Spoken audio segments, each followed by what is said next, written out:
This is the Wheel of Time Spoilers podcast.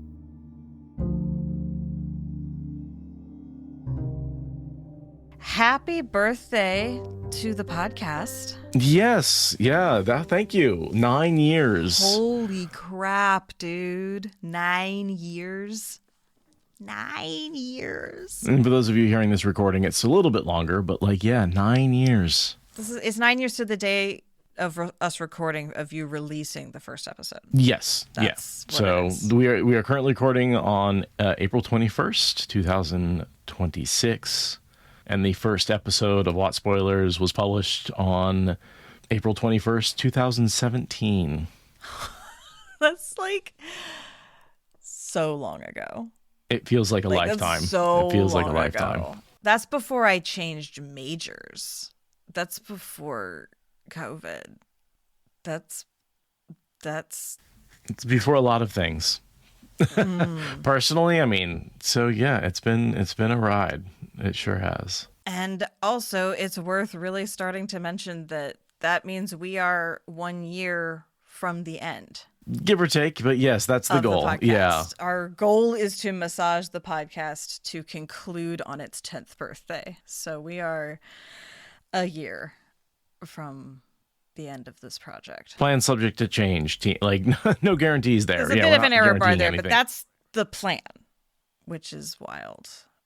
We have plans for how our creative energy will continue to exist. Obviously, we've got Dungeon Crawler Carl podcast, et cetera, et cetera. We're not going anywhere just in a year, but this project has to find a natural conclusion point, and we're aiming for it to be on its 10th birthday, give or take. And yeah, that's a whole thing. And that should work out because we've got 3 or 4 episodes left of this book, and then we have the final book of the series and New Spring. But New Spring's quite short. I think we're going to try and record that between the books.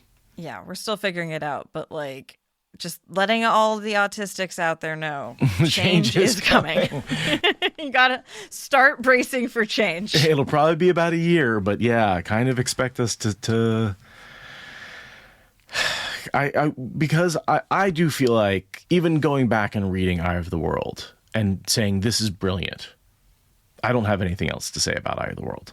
Yeah, I don't know that I do either, because I listened to those episodes and engaged with the fandom of this show and found the fandom through processing in those early books of the pod that I thought I wanted to redo it, but that it's also you got to move on and forward with your life, and I don't actually know if going back to that is what's right for me. I have other stuff I need to do. And I like the idea of there being an episode per chapter. And even if some of those episodes are highly imperfect. Yeah, just going back and fixing the bad ones would be an impossible, ridiculous task. Yeah. It is what it is. Unless I get the itch again in 3 years. Who fucking knows? Yeah, But maybe the someday. plan is to leave it alone. But yeah, I do think that there is something to be said for making an episode for each chapter and having that 1-to-1 or 1-to-2 in a lot of cases. That's what we had to say about it. And it's like remaking Harry Potter. They don't need to. They don't need to. I am a person who is firmly against recreating movies that are already perfect and from our childhood. My most recent rage bait that I saw, Fern Gully, a live action remake of Fern Gully. I'm was Avatar not enough for you people? Right. I hate it with my entire being. So yeah, there's something to be said for moving forward. For anyone who is wondering, I think the plan is that we're going to change the Patreon, but not close it. The podcast will remain up forever and ever, and we're going to expand what is available there with our other creative endeavors, but we won't be making new episodes of the show. Don't worry, we're going to keep talking about it and processing it over the course of the next year with y'all, with each other. It's going to be an engaged community process, this transition, but it is coming. So just brace yourselves. We're not going to do a nostalgia loop that gets shorter and shorter like a snake eating its own tail. We are going to move forward with the Wheel of Time and off the Wheel of Time break the wheel of time. And this is where, again, I'd encourage you, if you really just want to keep hearing us, go listen to Dungeon Crawler Carl. Like, I really like what we're doing over there. We're having a lot of fun with it, and it will most likely continue to be going after a year. Yeah, that's going to take us a minute, and I really don't know what I would do with my life without our like Tuesday recording sessions. Right. And like, you know, it's the basis of our friendship, and we have this whole vibe, and it's like, we'll keep finding books to read. I'm not worried about that. There's a lot of books out there. There's a lot of books out there, and they keep writing new ones. And they do keep writing new ones. And that's also part of why it's like, it might be cool to move on from books that are as old as me. Maybe read something new. Yeah, and Aradia, definitely, the idea of Aradia recording the first 5 books, I think that would at one point be interesting, but... Maybe someday. Yeah, but it would have to be without me, I think, as well. I don't think that, I don't think that would make sense to have me on there. Yeah, we'll figure it out. We'll figure it out. Thanks, we Michael. got time. Yeah. The votes of confidence in chat are very encouraging. Very encouraging. Yeah. We appreciate it. But with that all being said... Let's talk about some boots. Okay. Can we not, aside from my little tangent about the actual origin of the real thing, can we just skip the map part? Oh my God. Like I got surprised Terry Pratchett in here to like make it all better. Okay. But like it's I think for me what it was is it's not even the boot speech. It's everything approaching going up to the boot speech that I find the most objectionable about Matt in this chapter. I hate both parts equally. I know what you mean about how there are 2 separate pieces of things to hate, but I don't think I could say which one I hate more. Fair enough. I hate them both. Fair enough. But then we have the very weird thing of the part where the Tower of Genji starts, and then we actually end an episode. I literally got into the Tower of Genji part in the second chapter and was like, wait, we're not doing the whole thing. We're not doing that today. And then I went and looked at our schedule and was like, oh my God, it takes 3 entire chapters basically to do the tower. So we're actually, even with the way that we like to clump events, we're still gonna have to have that across 2 episodes. Okay, let us get started on chapter 52, Boots. And our symbol is the rising sun of Cairhien. And our read-in perspective is Elaine. Taking over Cairhien. Taking over Cairhien. We've waited an anxious hour, right? That's where we left her last, was in Andor. And they all said, give us an hour and we'll make everything ready. She said, okay, I'm going to sit here and be anxious for an hour and then we'll do it. Here we are, 1 hour, 1 minute later. Elaine settled herself in Glimmer's saddle. The mare was one of the prizes of the royal stable. She was a fine Saldaean stock with a brilliant white mane and coat. The saddle itself was rich, the leather trimmed with wine red and gold. It was the sort of saddle you used when parading. Birgitte rode Rising, a tall dun gelding, also one of the fastest in the royal stables. The warder had chosen both horses. She expected to have to run. Birgitte wore one of Elaine's foxhead copies, though it had a different shape, a thin silver disc with a rose on the front. Elaine carried another wrapped in cloth inside her pocket. She tried making another this morning, but it had melted, nearly setting her dresser on fire. She was having a great deal of difficulty without the original to study. Her dreams of arming all of her personal guards with medallions was looking less and less possible, unless she somehow managed to persuade Matt to give her the original again. I don't really know where to stop. I just enjoy the copies almost setting her dresser on fire. Well, and I didn't realize that she's not making a foxhead medallion. She's making a rose medallion. Right? She's completely altered the shape of it. It doesn't look anything like Matt's medallions anymore. I had also kind of missed that. I had kind of skipped over that. But no, she's making medallions that are not necessarily broadcasting what they are because they don't look like the original. They're subtle. You know, they can just be a decoration that, it functions like that really distinctive thing that Matt has. And it kind of explains why ter'angreal often look different, why they're personalized, right? Like, you don't want to advertise necessarily what the ter'angreal does. Right. They're bespoke. Yeah, they very much are. Kind of like computer functions or computer programs, right? Like, you can name it whatever you want. You can make it look like whatever you want. But the functionality is all wrapped up on the inside and the code or the magic that's wrapped up inside of it. Yeah. Same with sewing machine models. like, there's not that many things you can change, but there's a lot of different combinations of features, and then to say nothing of the paint colors and decal patterns, and now you've got a bajillion different names, and this one's better than that one, and it's like, they're kind of all the same thing.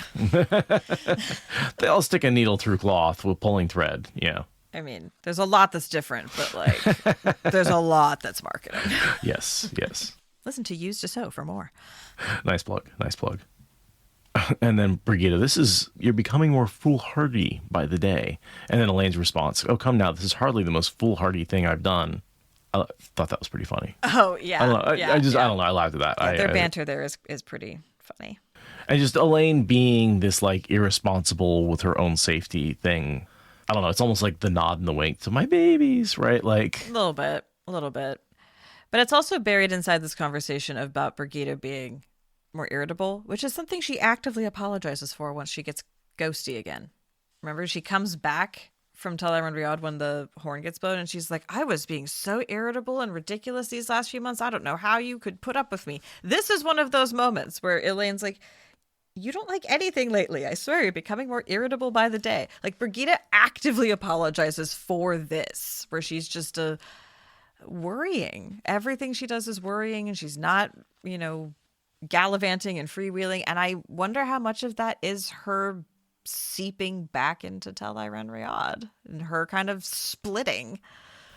She's losing her mind, basically. She's losing her memories. She's losing who she is. Yeah, she's losing her memories of Geidel, her memories of who she is. And somehow when she gets reintegrated, it makes her the carefree person that she was when we first met her. You don't really realize how diminished she is. But again, with the spoilers, it's like, yeah, she really is shrinking in on herself in so many ways. She just worries. That's the only thing she really does, and that's not who we met. Originally, we met someone who kept breaking the rules. Now she's the most assiduous rule keeper because she was assigned to keep Elaine and her babies alive, right? It's not like it's needless worry, but it strikes me seeing it here, knowing that she actively calls herself out for that later once she's reintegrated in the dream. Yeah, I kind of saw her as just sort of like counterbalancing Elaine's carelessness, but now that you mention it, yeah, because like a loss of herself as well. I mean, it's got to be both, right? It can't be just one or the other. But yeah. I don't know. I thought it was kind of weird when she apologized later. It was like, I'm so sorry for being so annoying. And it's like, I mean, but it was called for. I don't remember that. Yeah. Yeah, exactly. I'm like, you were trying to keep someone who was completely careless safe. Yeah. So, I don't know. It just seemed worth noting here that this is the thing that Birgitte, on reflection, doesn't like about her behavior while alive. So. And yes, Fuji, I do agree that Charles Gaibon is going to go gray so early because of Elaine. That is absolutely the babies mean I'm safe excuse will go away, but Elaine being a person who induces gray hair will not go away. No, she doesn't like to follow the rules. That's not really something she does. And even if she's not doing spy shit, she's going to be engineering and setting her hair on fire every chance she gets away from state business. She's going to find ways to endanger herself. That's just who she is. Because she is an engineer, tinkerer type person with Tarangriel, and that's dangerous. So, more than her dresser's going to get set on fire.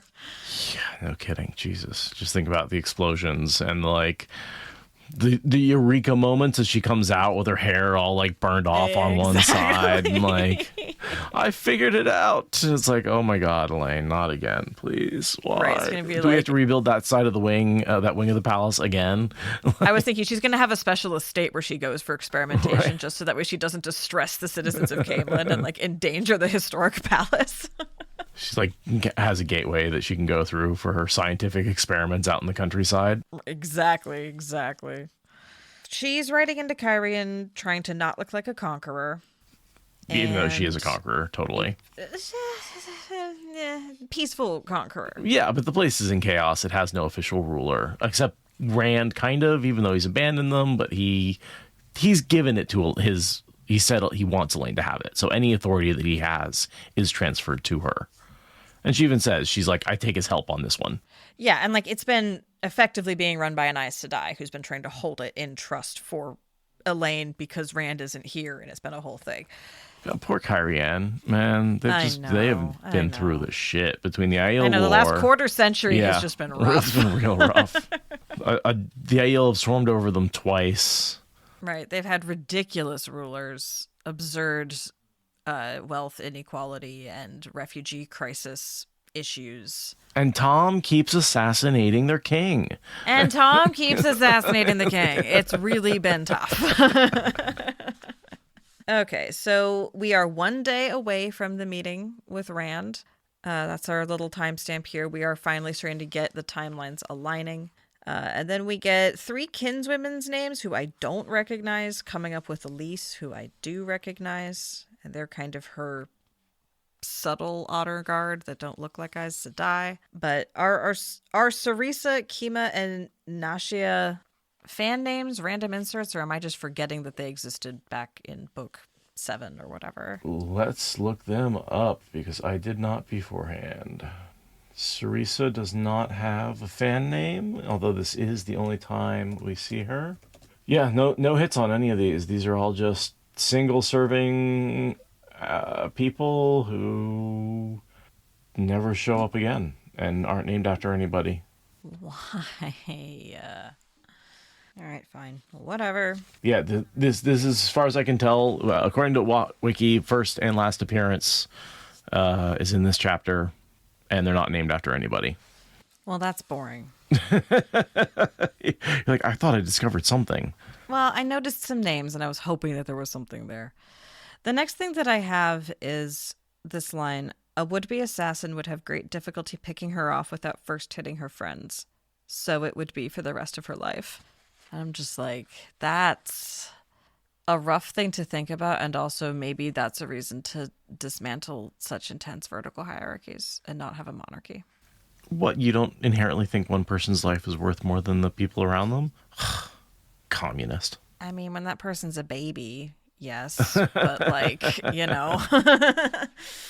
But yeah, I don't know. I just feel like if you need...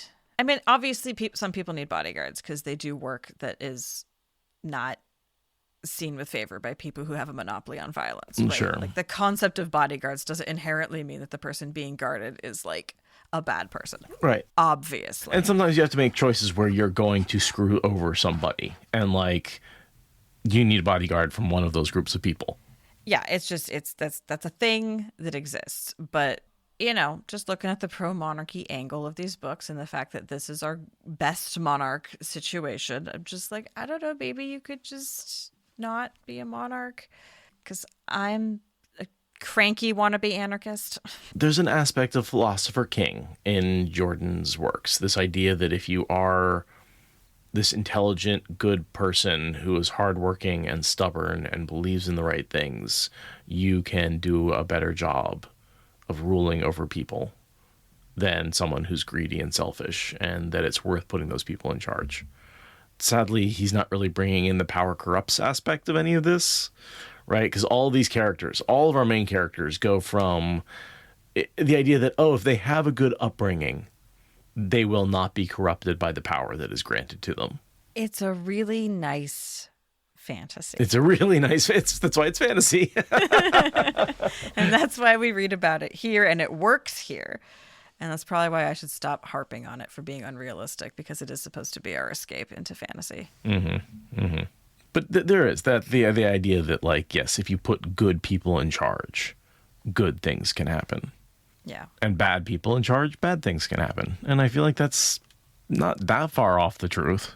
No, it's pretty real. Yeah. It's pretty real. It's just good people are way less common than we get told. That's the problem. And that's what makes the Two Rivers so special, is it creates good people, right?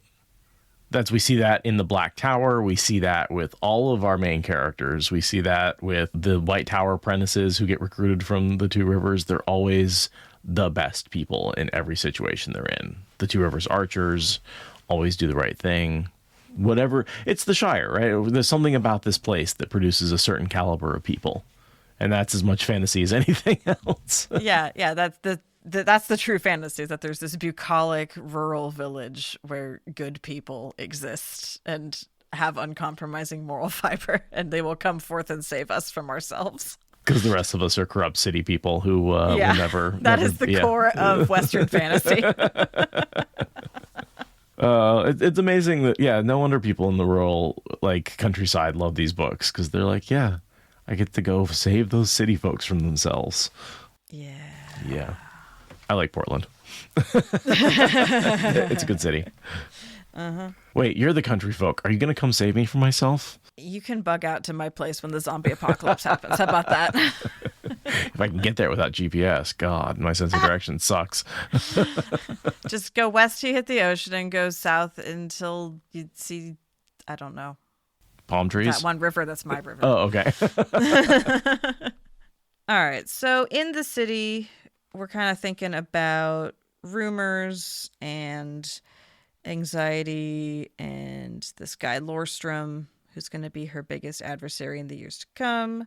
Elaine feels confident that Cairhien just has had a rough quarter century and just needs a good monarch, and then they'll be fine, that the rumors aren't anything to be too worried about. Like how the Cairhien are like, oh yeah, I guess I could deflect arrows if I wanted to. I never really thought about it, but sure, I guess I'll. Oh, yeah. Really? You never, I guess, okay, whatever. I guess you never really have to think about protecting yourself from assassination in the past. Yeah, it's a brave new world, I guess. And then we've got this line from her: one could sooner take away an Aiel's spears than cut the craftiness out of the Cairhien, but perhaps she could teach them a greater loyalty to country and throne. So yeah, definitely philosopher kings are a real and good thing in this cosmology. And then we have the introduction, well, not the reintroduction of Sashal Anderley and Samitsu Tamagawa, who are the Aes Sedai that kind of manage the handoff.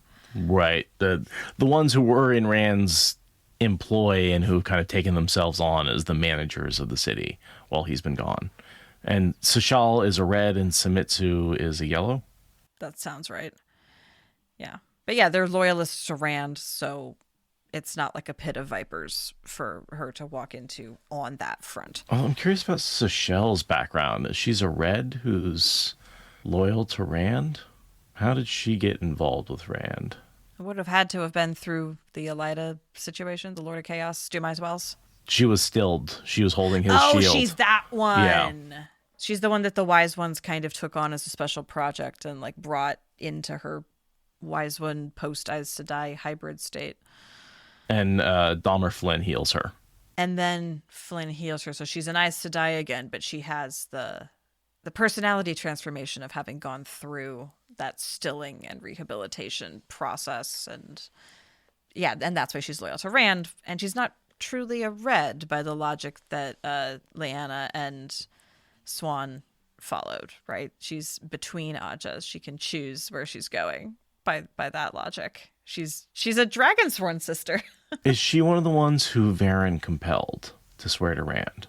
I don't think so, because she looks at Shashal during her process of doing all of the compulsion, and she thinks all queasily about her and does not understand what's going on there. I don't think Varen does. I think that their transition to being loyalist to Rand is more genuine. Because they're healed and they swear in the same chapter. Really? Winter's Heart, chapter 25. Dahmer Flynn heals them and then they swear. Interesting. And that also is a Varen POV in that chapter. Oh. I mean, it's not like the compulsion is contingent on someone being able to channel its compulsion. It's not a shield. Let me look at Varen's history and see if I can figure out when she's actually in the tents. That's a Crown of Swords. Well before Winter's Heart, but yeah. Anyway, I'm not exactly sure what I'm looking for at this point.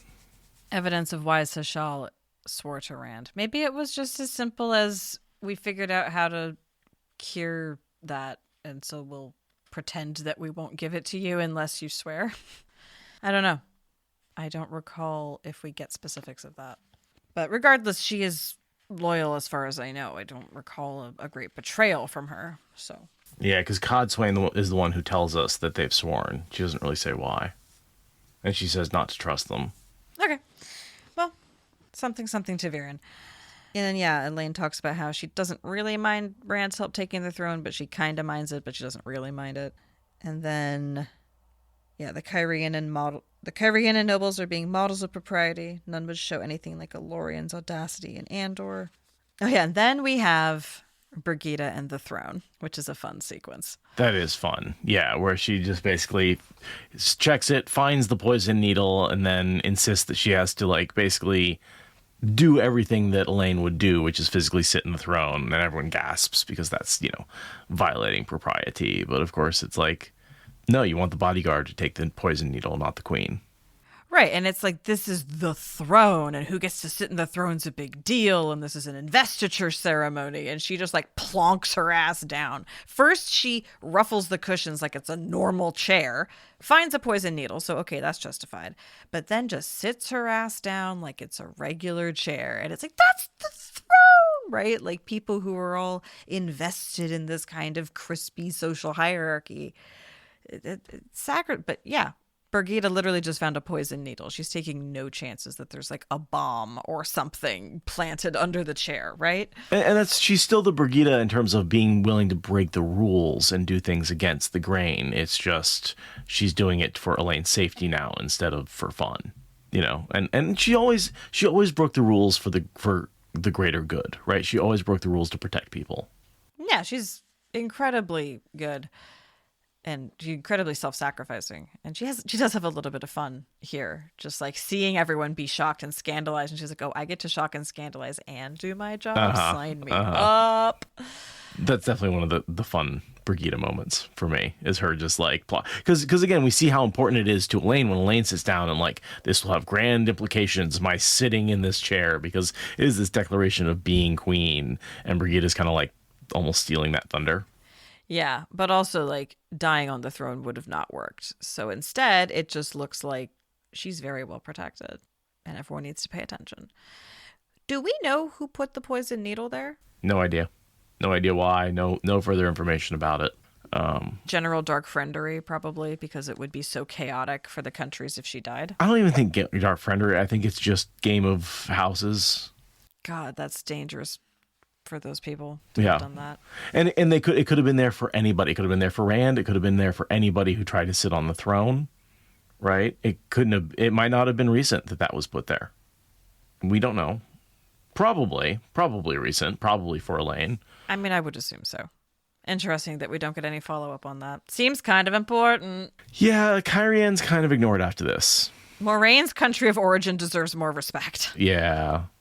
I would love more follow-up about what's going on, because we kind of get everyone united behind our main characters, go off to the last battle, fight the last battle, and that's the end of the series.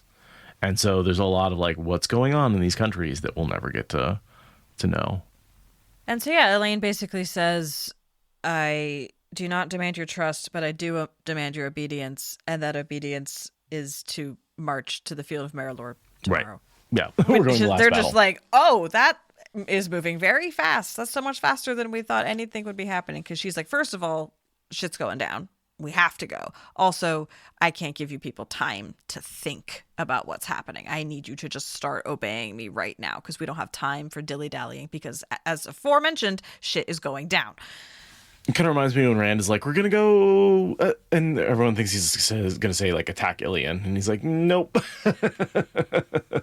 Yeah, except in this case, they were thinking she was going to say, we're going to go have a party. And instead, she says, we're going to go fight the apocalypse. And they're like, we're supposed to have like a month of, celebrations and debauchery. And she's like, after the end of the world. After we hold off the end of the world, then we can have 2 months of partying and debauchery. And she also puts out a call for men and women to swell the ranks of fighters, and for all the Bell founders to show up for a very important debrief, because cannons, we need more fucking cannons. I mean, dragons.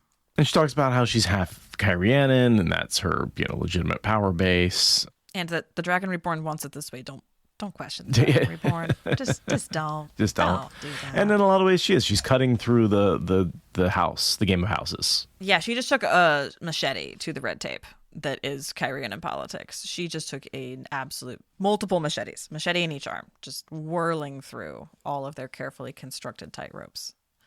Yeah, there we go. That's the end of that POV. Yeah, she's like, let's recruit everybody, bring them all in. Like anyone who could possibly fight, the old men, the boys. We're going to train them up as much as we can the next couple of days before the actual fight. But everybody's needed. And women. Yep, and women. We're even going to let women who want to fight just come on in.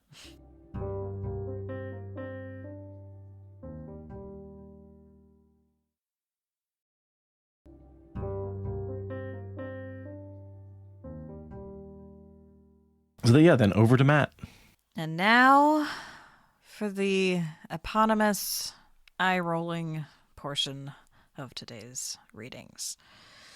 Matt leaned against a dead tree, looking over his camp. He breathed in and out, smiling, feeling the beautiful comfort of knowing that he was no longer being chased. He had forgotten how good that felt. Better than a pretty serving girl on each knee, that feeling was, well, better than one serving girl anyway. A military camp at evening was one of the most comfortable places in all the world, even if half the camp was empty, the men there having gone to Cairhien. The sun had set, and some of those who remained had turned in. But for those who had pulled afternoon duty the next day, there was no reason to sleep just yet. Short, sweet. He's in the camp. The golem's dead. Yeah, the afterglow of getting rid of the golem is still glowing, which, like, fair. That was a really intense, long-running evil guy that needed to be dealt with. And he's wearing a red scarf to remember Tylan and everyone else the golem killed. And there's that little reference to a pink scarf, and he's like, nope, thought about it, not going to do it. He had been tempted to wear a pink scarf in memory of Tylan. However brief of a moment, ick. You can wear red for everyone. For the blood of everyone. Yeah. That's fine. But you just don't need to wear pink. You don't need to wear pink. That's unnecessary, sir. He views his relationship with Tylan much more fondly than you do. Yeah, much more fondly than me and a lot of people. But it is cool that he's moved on from just black. It's starting to get a little more fancy, a little more color, a little more style. Like, he's always had style, but I don't know. I feel like the scarf, he used to be more ashamed of the scar, and it seems like he's kind of moving past that into just, no, I wear a scarf so that way people don't look at it, but, like, I'm not trying to hide the fact that I have a neck. Well, and this is Sanderson. And if you know that Sanderson's writing, you know he speaks the language of anime, and a red scarf is always more badass than the black scarf, right? They always introduce the bad guy with the black scarf, the black covering, and whenever he upgrades, gets that power up, he switches into the red scarf, the red jacket, the red hat, right? That's the power upgrade that goes on there in anime. And I know Sanderson is an anime fan. I see. That is lore that would go over my head. I think that's related. I can't prove it. I don't dislike it. Oh, and as Athlin points out, there's the black veiled and red veiled Aiel, yeah, too. 100%. Okay, all right. Black and red is definitely a color combo we see repeated even throughout the rest of the book. I mean, Moradin and Rand, black and red is a thing. Oh, yeah. I mean, even long before Sanderson. But I do think that I don't know. I've enough of those old 90s anime. I can picture the character, like, Gandalf going from Gandalf the Gray to Gandalf the White was that power upgrade, right? But I feel like going from black to white or black to red is also an upgrade. Sure, yeah. So yeah, Matt goes to his outdoor office. Yeah, and, bitches about stacks of paper when it's like, well, you're in charge of people. There's going to be stacks of paper. He's got a nice, open view, open floor plan with his table just set outside in a meadow, and he kind of reviews a bunch of news. Tuon is Empress now, right? Like the news of her being Empress, so he knows that she's safe and crowned and all that.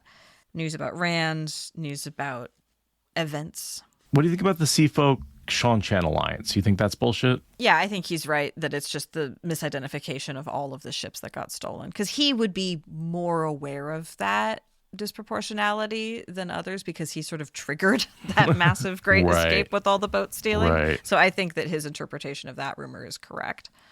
The Seanchan had captured enough Seafolk vessels, right? The Seafolk had captured enough Seanchan vessels, yeah. And the other way around. The text says the Seanchan had captured enough Seafolk vessels. Oh, huh. I always assumed that it was whatever. Either way, I think Matt's right that people are just confused about the fact that these boat styles do not necessarily denote who's driving said boat. Right. Between all the Seafolk getting captured and then all the Seafolk escaping and taking whatever boat was available, a lot of the Seafolk boats ended up in Seanchan control, and a lot of Seanchan boats ended up in Seafolk control. Yeah. Yeah, you're going to have to look at the flags and the people standing on the ship in order to actually determine what's going on with any given ship. If you see boobs, it's Sea Folk. If you see an insect helmet, it's Sean Chan. I know which one I'd rather see. Yeah. Again, I think most people, a lot of people, would much rather see boobs than insect helmets. And also all the implications behind that. Yeah. Yeah. In what world is the insect helmet a thing you want to be seeing? No. And then there's news about Rand. Rand is in a tent talking to people, I assume, because he's at the Field of Marilor for a few days before everyone else shows up. It's kind of like when you're at the festival, like before everyone else, because you're there setting up. Yeah, it's the Watt Wiki says it's not clear who Rand is meeting with because it's a day early for his meeting with the Borderlanders, according to their timeline. Yeah. And it just says people. So it's like Rand's in a lot of meetings. There's a lot, Matt has a lot of paper because of all the stuff he's doing. Rand has a lot of meetings because of all the stuff he's doing. Right. That's what he's doing, is kind of going from place to place, talking to people, fixing his errors, like gatewaying around, basically having meetings. He's CEO of the biggest company in the world now. Yeah, exactly. He could be in any number of tents doing any number of meetings. And then we've got a series of interesting events, which I think are probably not all true and probably not all false. Wolves running in enormous packs, congregating in clearings and howling in chorus. That has to be real, because we know that the wolves are running north. Mm-hmm. They're heading towards the last battle. Yeah, exactly. The sky is shining red at night sounds like the aurora, which I could totally believe. I can see that. I mean, or it could just be the bubbles of evil. It could be, there's so many things that could be going on with the sky shining red at night. Yeah, I like to think that it's the aurora because red is the color you can see farthest away. We've had aurora sightings down here in Oregon a couple of times in the last few years because we've been at the peak of the solar cycle. And red is the color we've most easily been able to see here. It's the color that is highest, I believe, in the column. So it makes it the farthest around the curvature of the Earth for people to see. It's going to have the longest wavelength. Yeah, so I like the idea of the aurora stretching farther down from the pole of the planet as the last battle approaches. Like, there's just more stuff going on in the sky. Why not the aurora? That'd be cool. Yeah, I think green is the most common color. It's just red is the most likely to be seen by those super low latitude people who are like desperately straining their eyes hoping to see a pinch of aurora at all. I don't know the physics of that, but I assume it has to do with the wavelength of the color and the way it travels. Same reason we see red sunsets, right? Because yeah, it might be that it propagates better for over a greater distance. Whereas the blue comes in, basically if you've got light coming in directly above, the red or the blue gets scattered and the red passes through, I think is what goes on.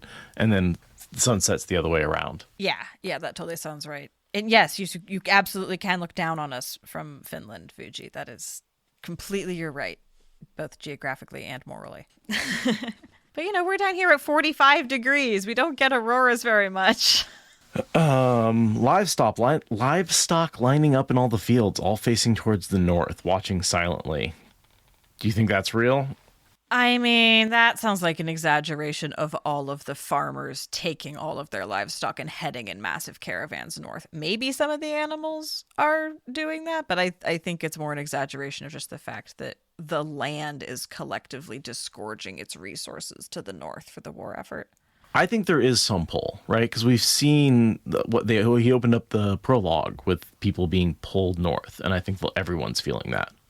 It's like there's gravitational, like in a lot of ways, the Dark One is a black hole because we know he's affecting time, right? He's got this gravitational pull that is distorting time, and so if you know a lot about how gravity works, it really is kind of a result of the time distortion that gravity creates. It's you can think of it that way. It's not, it's one of those things where, the math can apply in both directions. So if you look at it, you can be like, oh, time is actually creating the gravity well that we all exist in, because there's a time difference as you go up. And so like the time difference as you apply, I can see there being this physical pull towards the north. But it's in the soul. It's in the soul. Like I can tell it's obviously like everyone's being pulled north. It's not a physical thing.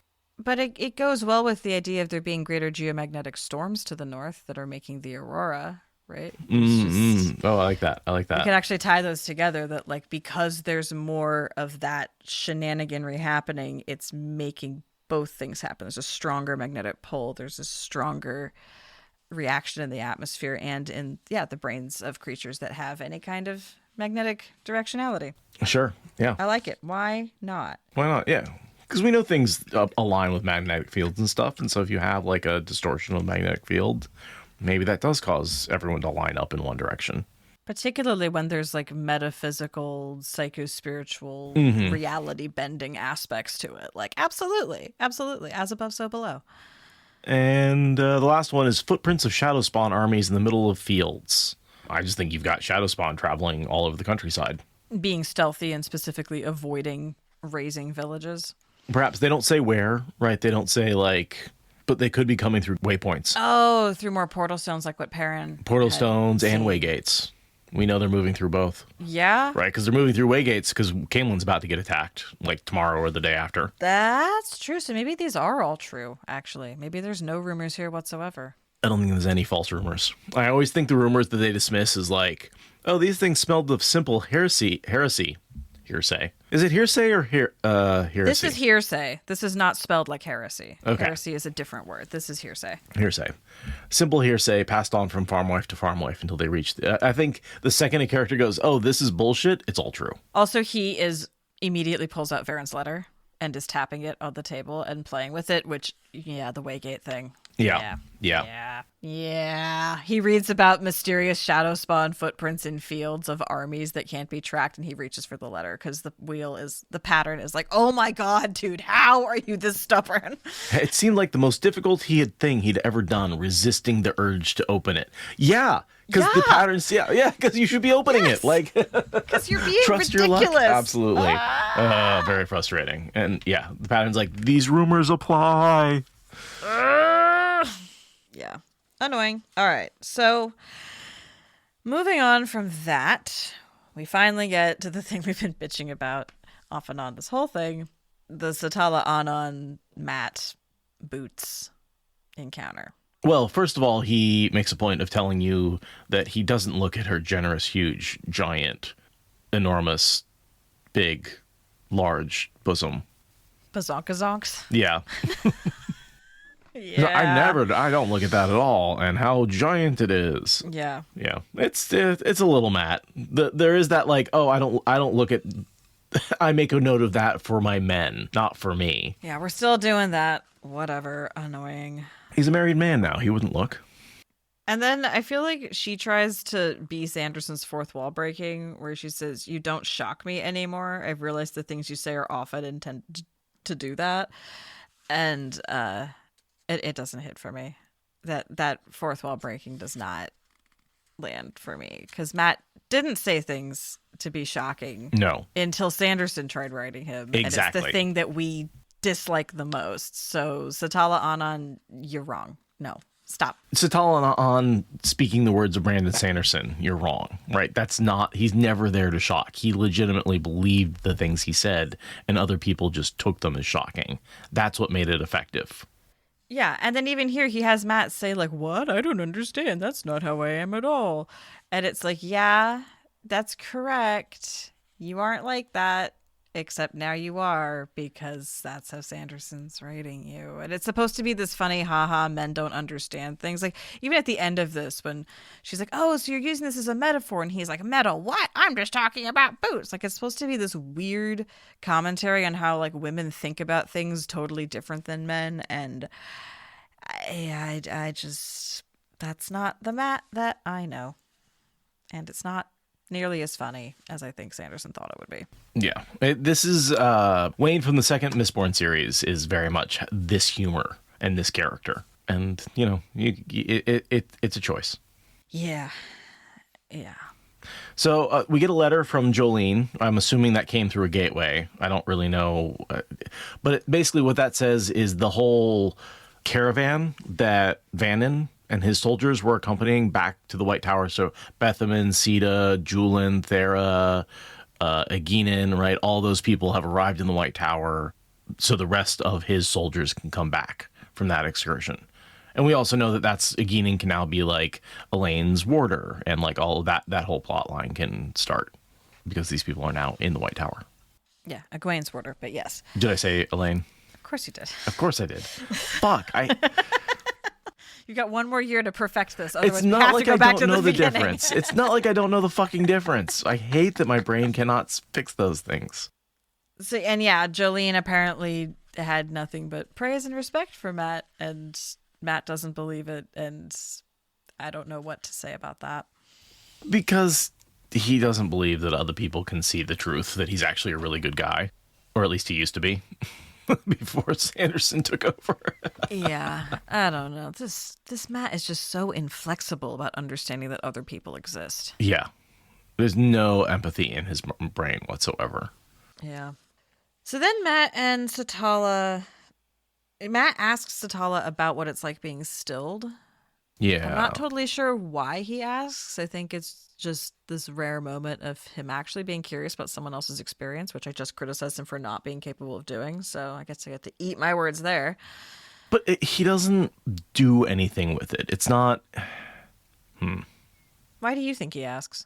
I think it's more just Sanderson finding a reason to have a conversation about Satala Anan. He likes to put everything out there in the open. And so just in this moment, she says something about, oh, I lost something. And he just takes that as an opportunity to actually ask something he's been curious about.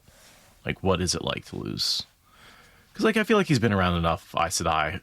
I think maybe he's thinking about Tuon. And, like, maybe he can get her, convince her to be stilled. I wonder if he's also worrying about Moraine. Because he doesn't know what the snakes and foxes are doing to her. That's a good point. Yeah. I feel like they're just having a heart-to-heart, right? It's just this moment where they're like, he's leaving. He knows he's saying goodbye. You know, he's like, she asks him why he hates Aes Sedai finally. Like, they're just having an open and conversation finally after all of these months of sort of dancing around these subjects. It feels like he's like, I'm leaving. I want to have a final conversation before I go. And he really, because he's also being like, if I die, I want you to take care of my child. Also that she is essentially Oliver's godmother at this point. The way that he leaves her is like, you can go live your own life and do whatever you want just as soon as we make sure that I'm not going to leave Oliver orphaned again. Mm-hmm. Mm-hmm. And so they're having this, giant, very honest and open conversation.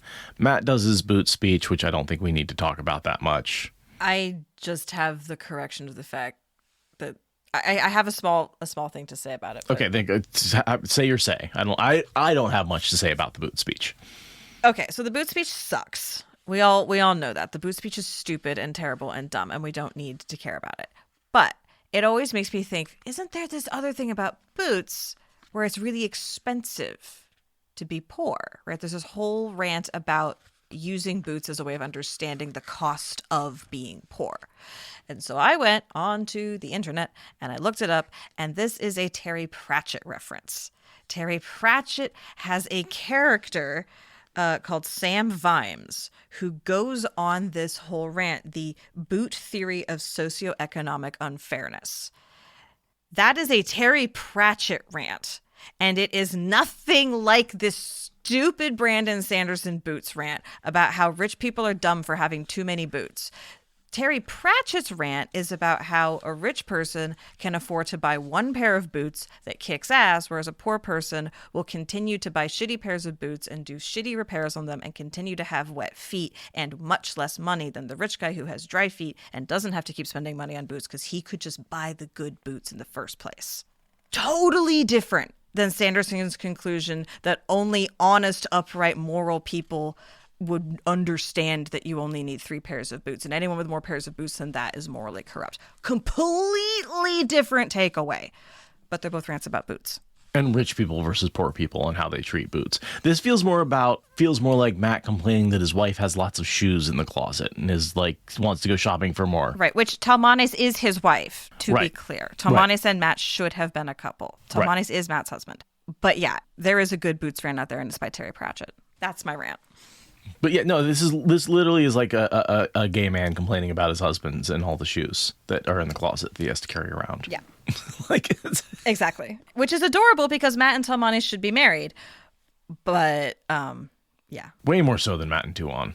so much. They have so much more in common. And chemistry and, Yeah, they have chemistry. They have a similar sense of humor. They have similar desires in life. They hang out together. They have similar friend groups. And you marrying know? him would still make Matt a noble, so ha. Exactly, totally. Yeah, I have too many pairs of shoes for sure, but they do have purposes. Oh, living somewhere like Western Oregon, you have to have a lot of pairs of shoes just to handle the weather variation. I imagine a lot of places are like that if you just go with like the sheer weather demands, right? Like I need summer sandals that I can go running around in the creek in, and I also need rubber boots for the winter when the ground is mush. And comfy shoes for like those sunny, nice days when you're just out walking. Yeah, totally. You need your Birkenstocks. You need your flip-flops. Yeah, the whole people are ridiculous for having shoes that match their clothes. It's like I don't have a lot of pairs of shoes because I'm autistic and I don't like change, but I don't know. It's a weird rant. Vuji, I like that. If let's turn all the main characters gay, who would they be with, right? Matt with Telmanis, we've established that. Obviously, right? yes. Obviously yes. that. Perrin with Gaul, I think is obviously, yeah, that's, right? That's like duh. Yeah. Rand with Moradin feels a little masturbatory considering he ends up in that body. Yeah, that feels weird. Plus, Moradin sucks. He's so toxic. What about Rand with like Taim or Logain? No, there's no chemistry there. No, there's not. Who does Rand ever interact with that he has chemistry? Ruark. Ruark. Okay, yeah, Rand and Daddy Ruark. Sure, Rand why and Daddy not? Ruark. There we go. There we go. the older man taking the young gay under his wing and teaching him the ways. Yeah. Oh, I guess Asmodean. Rand and Asmodean definitely was a thing for a while. Yeah, but that was a toxic relationship the whole way through. That was wildly toxic. That was wildly toxic. If we're going to pair Rand up with someone who would be good for him, then Ruark. Right. If we want to just watch toxic stuff go down, then yeah, Asmodean or Moradin. Really, any of his exes from the Age of Legends. Any of his male exes from the Age of Legends. All of the, like, the Demandred, like, the jealous one. Yeah, totally. I mean, like in the show, like the thruple energy between Lanfear, Rand, and Ishamael. Like the thruple toxicity there was like, I was there for it. I'm like, I like this canon. This canon is fine. So, and yeah, if Matt is canonically with Tuon, then Rand can have a toxic gay ship. That's fine. That's fine. But the Moradin just feels too masturbatory. So then Nynaeve, Moghedien? Right? Definitely Moghedien. Definitely that has to be Moghedien. The hate fucking there, absolutely. Either that or like who's the kin who always just infuriates her and always Elise, yeah, who's just always like there ahead of her. maybe, but no, Moghedien is the toxic gay ship for Nynaeve. Mm-hmm. If Nynaeve is trying to fix her, it's the I can fix her. Yeah, clearly, like that's... she doesn't keep her in the collar for nothing, right? Like.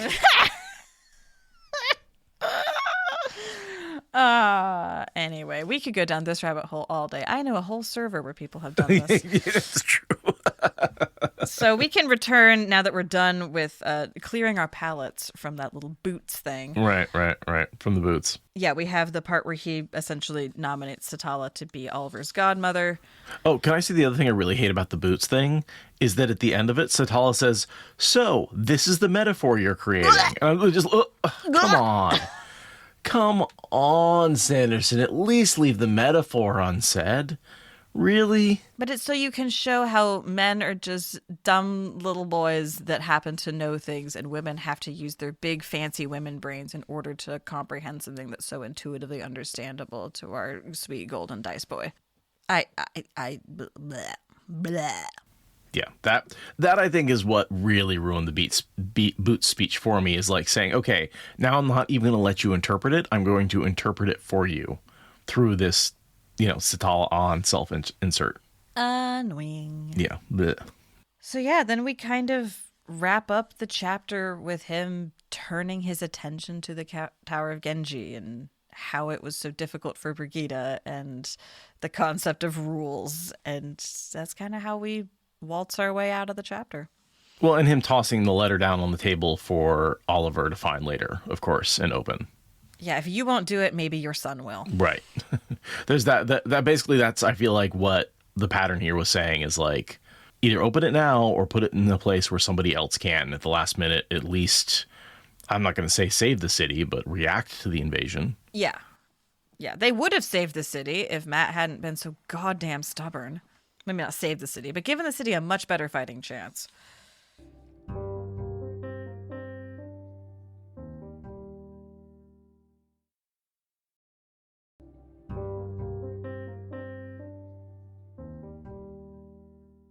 And that rolls us right into chapter 53, Gateways. Which starts not with Matt going into the Tower of Genji, but rather a different place where gateways don't work, the Black Tower, with Pevara. Yeah, and she's walking around going, wow, men can use the power to do sawmill stuff too. Right, yeah, just the updating us on how big and how fast the Black Tower is growing, right? They're able to do all this construction, even though it's only been around for a few months. You can expect big structures, you can expect walls, you can expect, like, this thing is growing fast. And Pevara is with Javindra and Taim. They're getting toured around new stuff with Taim, and Javindra and Pevara are trying to sort of press the point about bonding Ashaman with the pin, full Ashaman. Taim is still saying, no, you can't do that. And that's kind of what they're talking about, is he's showing off, hey, we're all fortified. And also, by the way, now there's a curfew and security cameras, blah, blah, blah. So, okay, I have a question. Tarna has clearly been turned, and that's why she wants to stay. Has Javindra as well? I believe so. Okay. That was because she doesn't see the coldness in Javindra's eyes, but Javindra has had this change of opinion that seems to indicate that she has been turned. Yeah, to me, that just read that Pevara was more familiar with Tarna as a person, and so could see the change in her eyes, whereas Javindra's maybe just a more distant person from her. That was my interpretation of that. And Taim also gives us the timestamp of it has been weeks that they've been here stalling, and this other group of Aes Sedai is outside the gates waiting, and we're in this weird stalemate that has lasted for a kind of indeterminate amount of time to fit plot, but also a long time to give you a sense of time has just really slowed down and ground to a halt here. So just checking the Watt Wiki, it does, this is the last time we see Javindra. She doesn't like appear later, but it does say she was turned to the shadow in the wiki. But yeah, this is not, we don't get a lot more information about her, but I think that's an interpretation.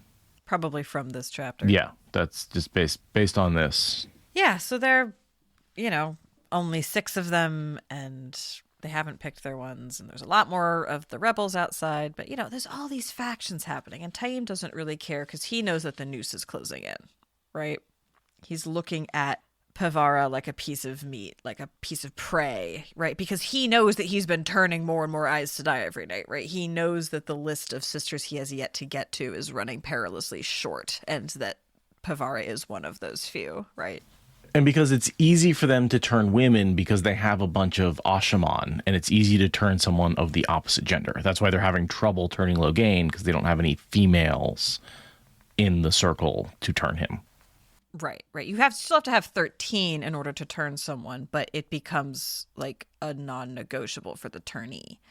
And so to me, this feels very much like we are changing the rules of the turning and the corruption. I mean, in a lot of ways, he's fleshing them out.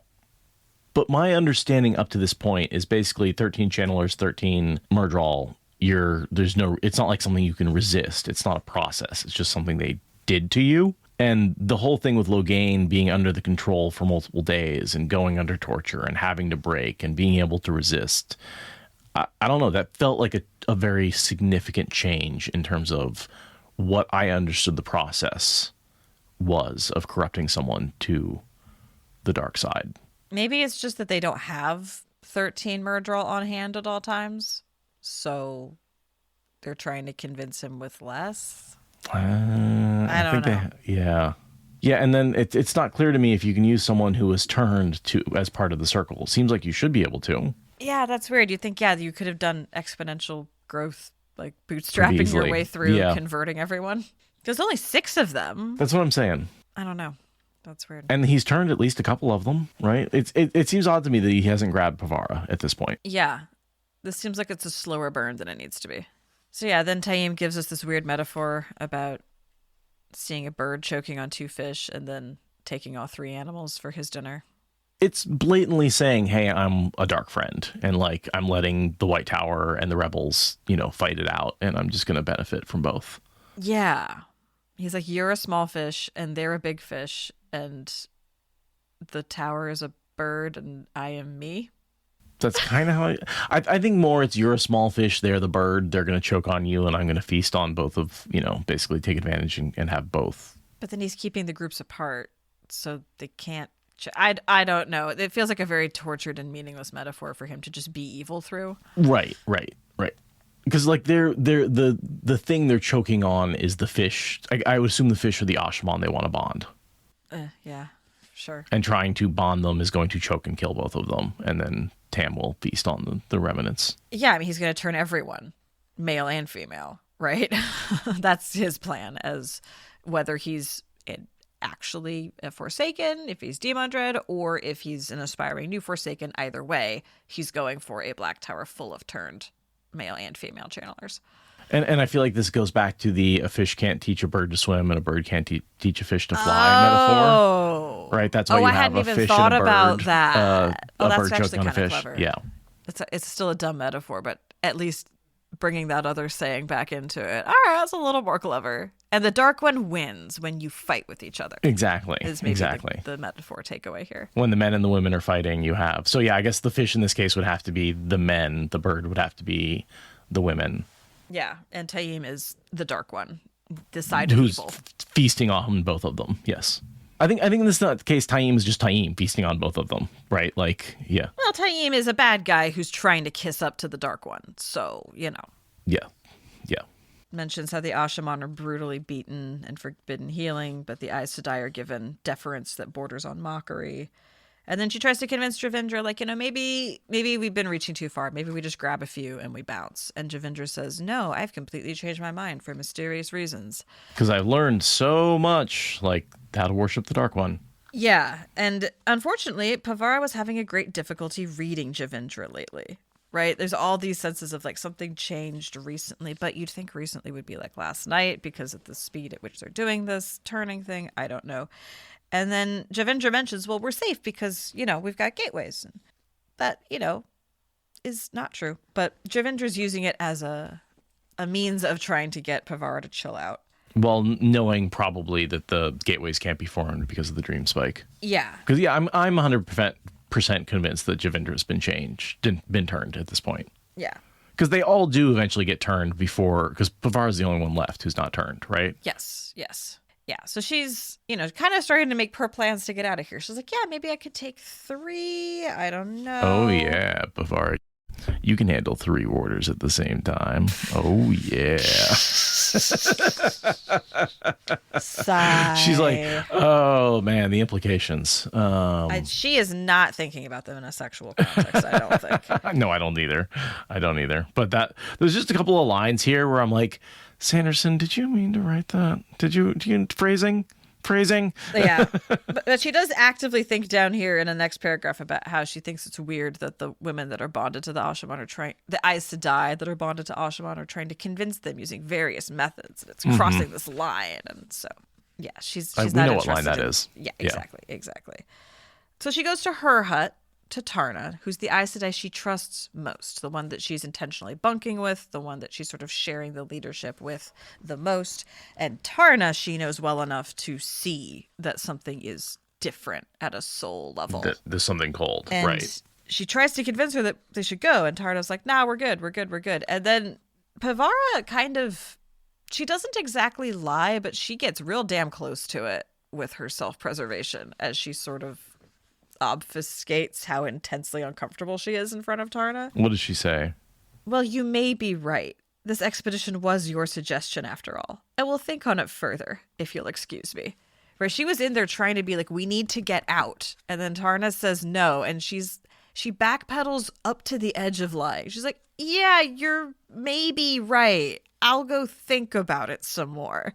What she means is, holy fuck, what is going on? I need to figure this out without your help because you are apparently a liability. Like, it is you may be right. That may is doing a lot of heavy lifting point right zero there. zero zero zero zero zero zero zero zero 1% chance that she may be right. It's But you enough may be. for the oaths. Yeah, it's enough for the for the oaths. oaths. Yeah.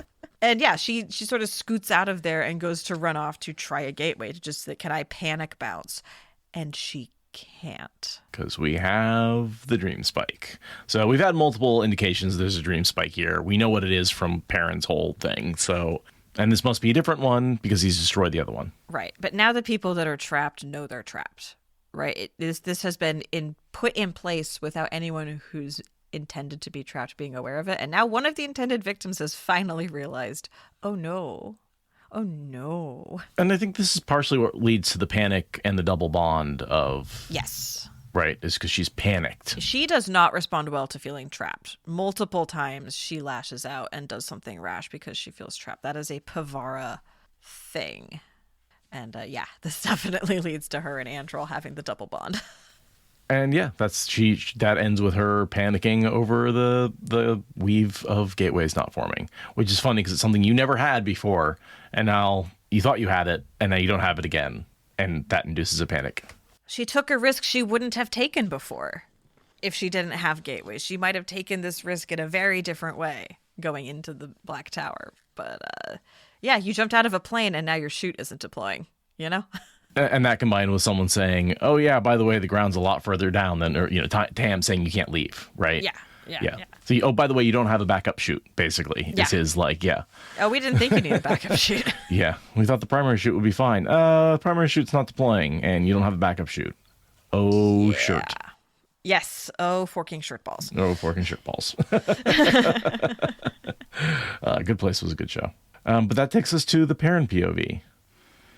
Perrin clasped hands with Matt. "Good luck, my friend." Matt grinned, tugging down the broad brim of his dark hat. "Luck? I hope this all comes down to luck. I'm good with luck." Matt carried a bulging pack over one shoulder, as did the bony, gnarled man that Matt had introduced as Noel. Tom had his harp on his back and a similar pack. Perrin still wasn't clear on what they were bringing. Matt only planned to be at the tower for a few days, so there was no need for a lot of supplies. The small group stood on the traveling ground outside Perrin's camp. Behind them, Perrin's people shouted back and forth, breaking down the camp. None had any inkling of how important this day could prove. Moraine was alive. Light, let it be so. Hell yes. It is very much so. Oh, it's been, what, a year since she was captured in real time, is what I'm thinking? Close to it, I think. Yeah. My rule of thumb is after Lord of Chaos, each book covers about a month, give or take. And she was captured at the end of Fires of Heaven. So call it 6 months plus Lord of Chaos time. Maybe 8 months plus Lord of Chaos time. So I could go look at the calendar and get it more specific, but yeah. More than half a year, less than a whole year. Seems reasonable. And Marzipan asks a good question. Wouldn't parents smell the gunpowder that's in their packs? Because they have a bunch of fireworks. Yeah, but he doesn't know what among that other is. things. But he would still smell fireworks. He's smelled fireworks before. Sure. Fail, Sanderson. Fail. His sense of smell is a little inconsistent. But yeah, parents, trying to offer any more resources. And Matt's like, no, this is all we can take. You can't send more people with us. Appreciate it, but no. No, it's all ordained. Yeah, it's prophecy. And then I'm attached to my toes. Be careful not to take your toes off. I'm attached to those toes. Yeah, of course you are. Yeah, there's some bad jokes in here for sure. Tom asks, is every last farm boy I know going to transform into a nobleman by the time this is through? Basically, yeah. Yes. I mean, certainly the 3 boys that went out of Emmons Field and Eye of the World are going to be nobles. And Nynaeve, and I mean, yeah, all the Emmons Field 5 are all going to be kings and queens. Yeah, I mean, the Amerlin seat is equivalent to that, even if we don't have, a direct correlation to nobility. I mean, Still you the would say Amerlin. the kings and queens bow down to the Amerlin, Yeah. right? Like, she's above the kings and queens even. Because she's the Pope. Right. Yeah, essentially, she's the Pope, right? Yeah, she's Magic Pope. Yeah. Magic Pope of the Lady Witches, obviously. And yeah, they establish that there's going to be a gateway opening at this spot once every 24 hours until they come back. They're going to have a once-a-day chance to bring Moraine back through to the army, which is smart. We get a mention of Perrin's leg throbbing when he was healed because it was a, dream world injury. And that goes back to Varen saying, oh, the injuries you take in the dream world never fully heal. Yeah. Yeah. Dream injuries to the body are complicated. Yeah. And never fully heals. Like, that's interesting because for him, it's physically healed, but he can still feel it. Whereas with Varen, it was physically not fully healed. Well, she had a massive scar. The healing didn't fix the scar, because normally with healing you don't get a scar, but it's not like Varen had like a stigmata of like never healing wound on her arm. No, but she had a scar, but he doesn't have a scar. He just has the pain. Yeah, he's got a phantom pain wound thing. Yeah, it's weird, but I like the idea that he's going to carry an injury from that fight with Slayer and the loss of Hopper like physically on his metaphysical body forever. But wasn't he also like shot through the gut in the dream world, or was that the real world? That was the real world. He was shot in the rib in the real world. Yeah. That was the Trolloc thing. But this was the era that punched through Hopper into his leg, right? Like that's a very significant hit to your soul, And it seems like, you're getting your soul injured, not just your body. Yeah. Yeah, your dream self took a hit. Unless you can figure out magic dream healing. And then I don't like the whole Fail wife doesn't like your best friend because he's a bad influence. It's like that boomer wife bad humor. I'm surprised he didn't drag you off to another tavern. Oh my God. Fail, be hipper and cooler and more millennial. You're the youngest one in this whole group. Why do you sound like an old woman nag? Because wife and marriage bad. Then don't get married. Fucking weird ass men.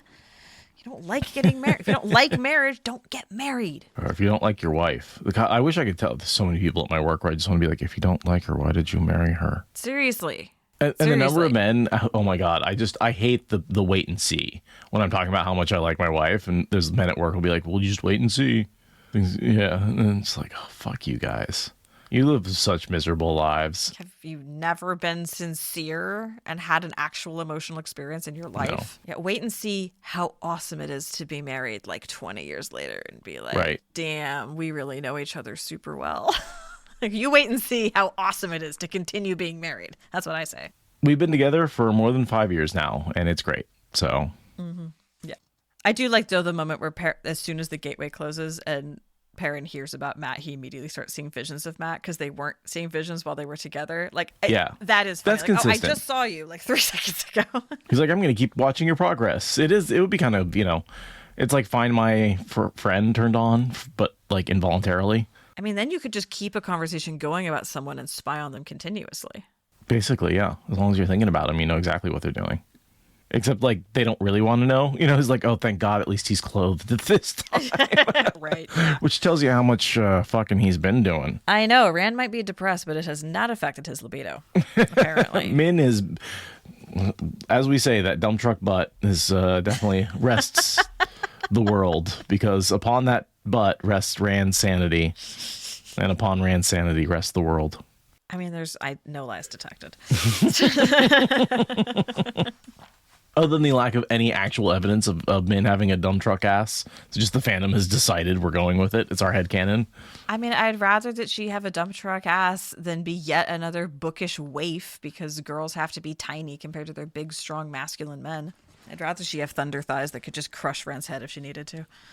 So finally, Grady and Neil link with a couple of Aes Sedai and create a giant gateway, something we've, he is put off for so many reasons. Perrin not using a goddamn gateway. Now it's a relief almost to have him just, here's a giant one. Everybody march through it. Let's go. Yep. And we head to the field of Merilor. We start getting our sense of how massive of a gathering this actually is. And if anything, it's an understatement, right? Like when we actually look at all the armies that Jordan set up, a lot of them and a lot of the numbers are missing from the last battle because I think it would just be completely overwhelming. And like just the millions and millions of people that the army should be, they're closer to like hundreds of thousands. Yeah, which like is fair if you're talking about just the armies of the top elite leaders gathering in this place and then going back to their armies that add up to the millions across the continent. But it's a little fuzzier than that. One of the things that I've heard a lot and I haven't verified for myself is that like there are a lot of armies that are left out of the last battle that we do see. Like there's a much smaller troop count than you would expect, a much smaller channeler count than you would expect in the last battle, just because it's just so hard to write about all those people. Mm-hmm. But I would like to see, before we get to the last battle, I'd like to see like a breakdown. I wonder if there's like all the groups that are missing or limited or smaller in the last battle than we'd expect. Yeah, that would be an interesting question to kind of examine as we go into that. And then, yeah, we get our first reveal that Perrin is going to be on Rand's side when it comes to breaking the seals or not. And does the obvious and most, level-headed explanation of why you have to break them, right? It seems right to me that you need to break the seals. It's like making a sword. You usually don't want to forge one out of the pieces of a broken and ruined weapon. You get good new steel to make it rather than patch the old seals. He'll need to make new ones. And he doesn't even make new seals. He reforges, the prison itself. Sure, yeah. I'm always kind of surprised that Elaine doesn't have a similar thought, given that she's been tinkering so much with the construction of Terangrial. Surely she would know that there's like a point at which the project has to be shoved into the reject bin and just started over. But whatever. Only his friend Perrin gets it. But and I do like the way they come to it, where it's like, let's not start the last battle by shattering the seals and letting the Dark One out. Let's actually like plan when we want to shatter them strategically. Like I do think that's an important idea to come out of the meeting between Rand and the women. Oh, for sure. And then it turns out that it doesn't matter because they don't even have them in the first place. Like all this debate about like Rand's going to shatter the seals, he doesn't even have them. Yeah. Yeah, it comes down to Logain managing to reacquire them in the last moment. So yeah, then Perrin kind of talks about how this is a tinderbox of armies all coming together, and if they do decide to, factionalize over this seal thing, that's going to be a problem. You've got Barrelane and Galad sort of amping up their relationship. Their two armies just constantly end up together. Yeah. Somehow. It's not on purpose, but somehow it's working out. And it's like Perrin's happy to just let them take care of each other. Totally. We have this line that like the White Cloaks have been, basically obeying orders since the trial. They've been good since the trial. And it's like, okay, we're never going to have to worry about them again. They're just always going to obey orders. They're always going to be good. Yeah. Surprisingly little trouble. The opposite of what they've been the entire rest of the series. Like they have fallen into line. We never have to worry about them again. And he thinks about how the whole army just feels better with him not being a bitch about leadership. How do people know that when they can't smell emotions? Maybe because your face does not have an indoor voice, Perrin. Yeah. It's a line I got from a content creator online. He's also a terrible empath. He only because he senses emotions, but only through his special ability, not through actually reading people. Right. And it's like, I'm pretty sure that it's really obvious to most people that you have changed your relationship to leadership. It comes across in your body language and your word choice and the fact that you show up to meetings without being dragged there by your hair by your wife. Little things. Little things. Yeah, he thinks about grabbing more people from the Two Rivers and how much of a bummer that is, but it is what it is. And that's what we're seeing from everybody is okay, last minute recruit everybody. Let's grab. And that's also why the numbers don't necessarily make sense because we're basically in a conscription model where basically everybody's getting snatched up and recruited. And so you should have numbers equivalent to a world war. Right. Even more world war than the world wars. Yeah. And then the last thing that we've got is the Two Rivers bro sphere is healing. Yeah, the Fail's strategy with Barrelane has shown them to be wrong, and that they realized, oh, I was wrong all along. I made bad assumptions.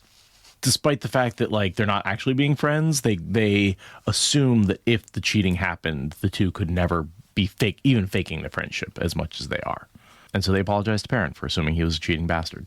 They apologized to Perrin for being the reason why those rumors wouldn't fucking die. They're the ones that just kept passing it around and kept making it a thing, even though Perrin didn't want it to be a thing and no one needed for it to be a thing. These guys were the ones making it a thing, and now they're apologizing for it. And I'm like, okay, the best apology is change behavior, but your behavior has changed, so I guess finishing it up with a verbal acknowledgement that you fucked up is fine. I guess. Again, it's a little Sanderson putting it out on the page. I thought we'd already resolved that, but whatever. I guess it's good to see what an apology looks like. Mm-hmm. Mm-hmm. Yeah, everyone stopped believing it for a while. I don't think we even needed this whole apology scene. Didn't feel necessary.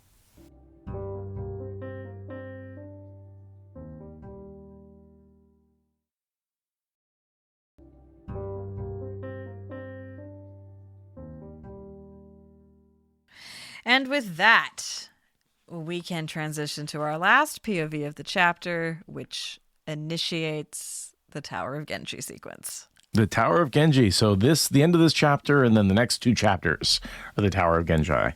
And this is, basically getting inside of it is the end of this scene. Yeah, getting into it and sort of acquainting Noel and Tom with the basic rules of the game and getting Matt to realize that, oh, he's leveled up. And so the difficulty of the world has also leveled up. And, But yeah, this is exciting. So they gateway in and you kind of see the column. Noel shows up with his staff. Where does he? It's like this old staff that he's kept around. It's like he's had it for years and years, but like, did he pull it out of his ass? Like, is his backpack a TARDIS? Like, what are we doing? Right. Yeah. Like, how did he find this somewhere? Did he have it stashed somewhere? That always feels like a little Deus Ex Machina there, where he's just like, and it doesn't do anything. He just has it for a while and then throws it aside at one point during the, frantic retreat. Like, it serves no purpose, but it's so mysterious. Like, he just has, like, good walking sticks just stashed around the continent in case he has to do hero shit in the neighborhood. Like, what's going on? And then he's got this weird coat, too, that's like, oh, from his travels, it probably means something. It's probably a great honor to wear it or something like that. I don't know what the coat could mean. It's this long split coat. He feels so much like he's just out of time. He feels like a time traveler. But yeah, I assume it's some sort of ceremonial Malkieri coat that for some reason, despite all of his travels, he's managed to never lose this one possession, despite being a hobo for the past 40 years or whatever. He feels like a time traveler. He feels so much more like a time traveler than a man who just got lost for a few years being, taken over by the devil.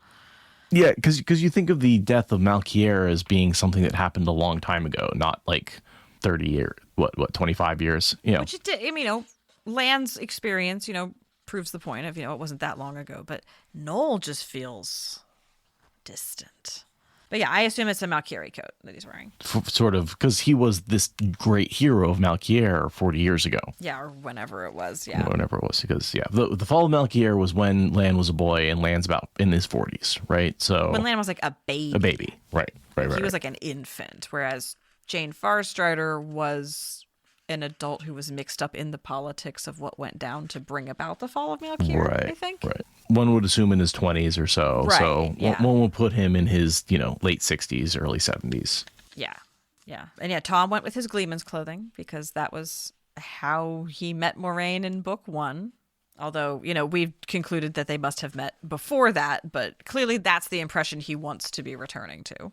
Even going back and rereading it, just how much he was a court bard. When he introduces himself, he's like, I'm a court bard known across multiple courts. And she was high up in the Cairhien court. There's just no way they didn't at least know about each other. So yeah, it feels like what I should wear if I'm going to see her. It feels like a callback to book 1, which is sweet, but it's also it's not the first time. I guess it's the first time they flirted. Yeah, and I would say the first time they met. They may have known of each other, they may have seen each other, but that doesn't mean they'd met before. Sure. Fair enough. Also, it's the time that they, started this insane adventure together. And then, yeah, Matt goes full Two Rivers Woodsman Ranger earthy tones with his hat and his scarf. This is the picture on the front of the book. Right, this is them. Well, we get to that in a moment, but it's just Matt's all roguey. He's all dressed like a woodsman rogue.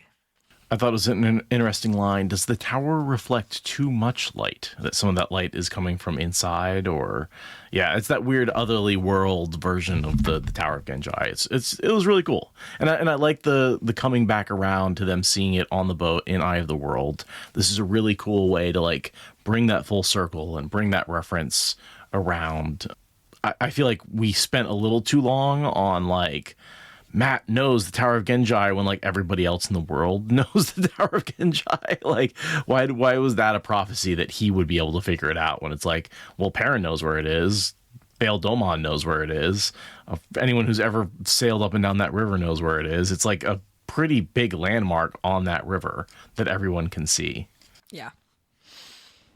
But then we get to the moment that is the cover of the art, the Daryl K. Sweet art, where Tom draws a triangle with a wavy line through it with a bronze knife on the side of this unnerving, unearthly silver tower, while Noel looks uncomfortably over his shoulder and Matt, fiddles with his staff. It's just, there it is. There's a moment from the cover.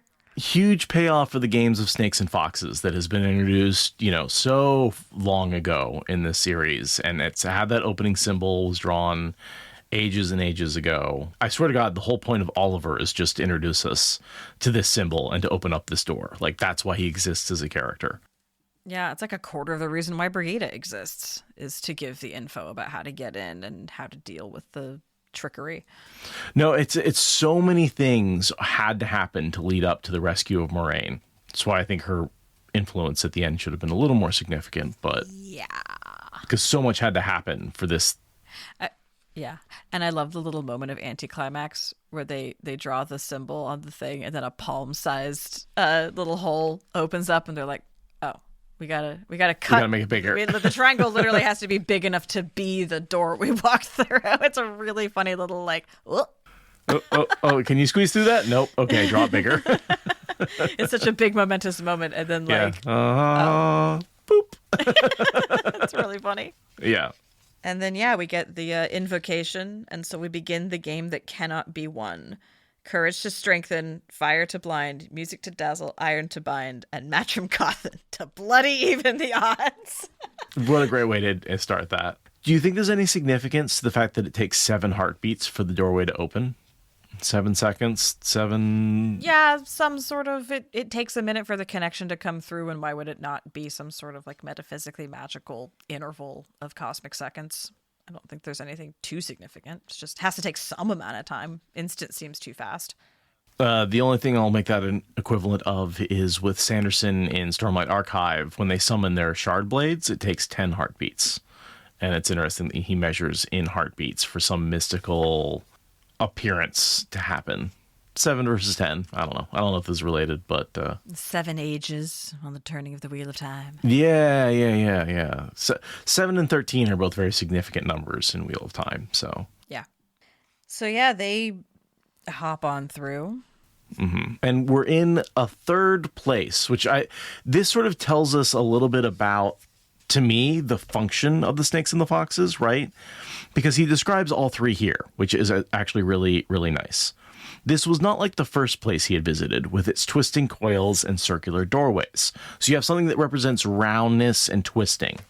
Nor was it like the second one, which with its star-shaped rooms and lines of yellow light, radial lines, right? So that's the spider web, that the web of the playing board that you play on when you play Snakes and Foxes, right? They're the radial lines that go out or the circular ones.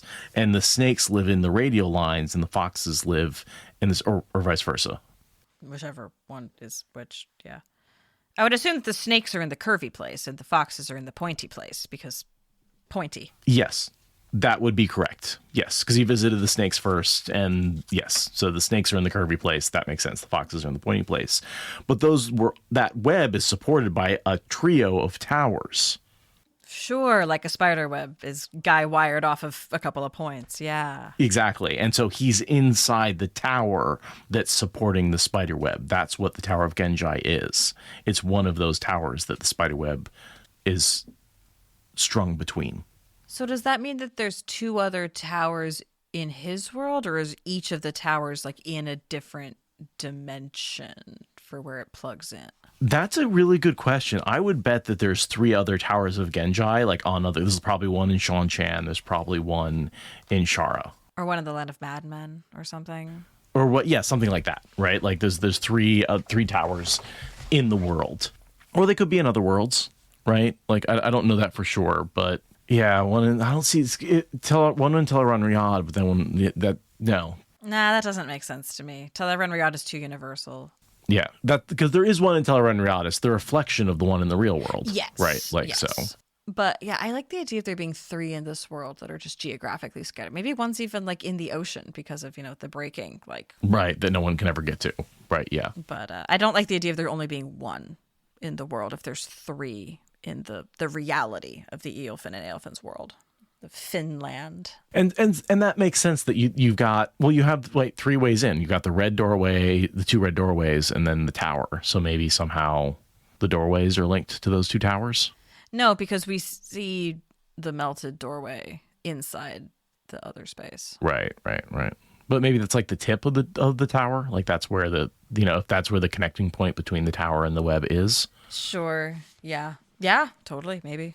But it shows you that these are all one world. Like you're just Yes. seeing slightly different aspects of it and slightly different physical versions of it. That is, the world of the snakes and the world of the foxes in a lot of ways are perpendicular to each other. They exist in the same reality, but in a lot of ways don't interact, except at these points where they do intersect. Yeah. And that's why they are not always in alignment or in conflict. Mm-hmm. And if you think of it as polar coordinates, right? You have radius, you have degree, but then you also have height. And sort of radius is the foxes, degree is the snakes, and height is the Tower of Genji. Yeah, totally. So yeah, they pull out some fire.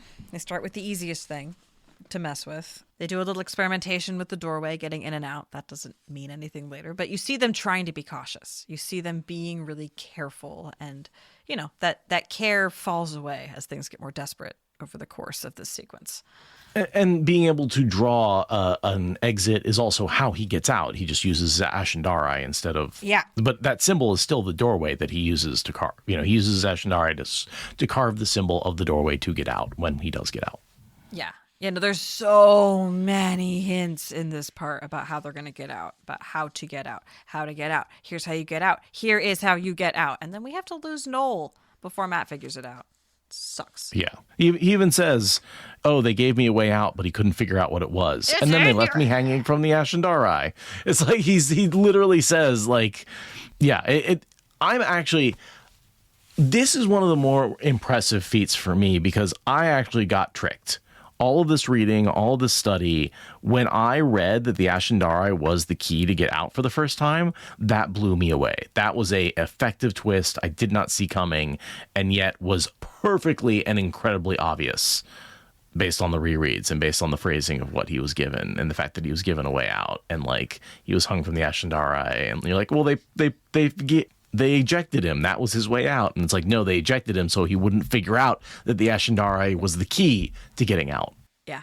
Yeah. No, I also never guessed until it happened. And now every time I read it, I'm mad that Noel had to die for that. Yeah, because it's so obvious. It's like I'm mad that Caemlyn had to die or had to get hurt so badly for Matt's pride. I'm really mad that Matt's obtuseness meant that Noel died. But I also was gotten in a way that I was not with the Caemlyn thing. So there's that. Right. The white steam pushing away from the flames. Do we ever figure out, isn't the white steam like some level of like soul capture something? I seem to remember we had a whole discussion about that the first time he went in. Because it seems like when you cut the fox and the snakeses, they bleed the white steam. Do they? Fairly certain. I forget. Oh, yeah, they talk about, I just flipped ahead, their eyes narrow in ecstasy as they fed on something rising from Matt, an almost invisible vapor of red and white. So yeah, maybe the vapor is the savor that they have collected over all this time. Mm-hmm. Yeah, I'd have to go read that chapter again. Yeah, I'm trying to like skim through it really fast and it's not. But I like the idea that the steam is more than just hydrothermal vents, that there's something about the nature of what the Finn do that is related to that. Because the steam like bends around the fire in unnatural ways. Like it's clearly related to the unnatural nature of this place. So in the next chapter, he shivered as he saw the Eolfin's blood on the ground beginning to steam. White steam, as in the other chambers, but this had shapes in it. They looked like twisting faces appearing briefly and yelling before vanishing. Oh, there it is. So there it is. Some crazy white steam's coming off their blood. But it has faces from their absorbing what they absorb from him. Like, yeah, the way they feed on the memories and the way the steam represents the memories, but is somehow also like pouring through these chambers. It's like electricity. It's like having electricity running through the edges, right? Like it seems like they power their whole world with it. Yeah, but cursed.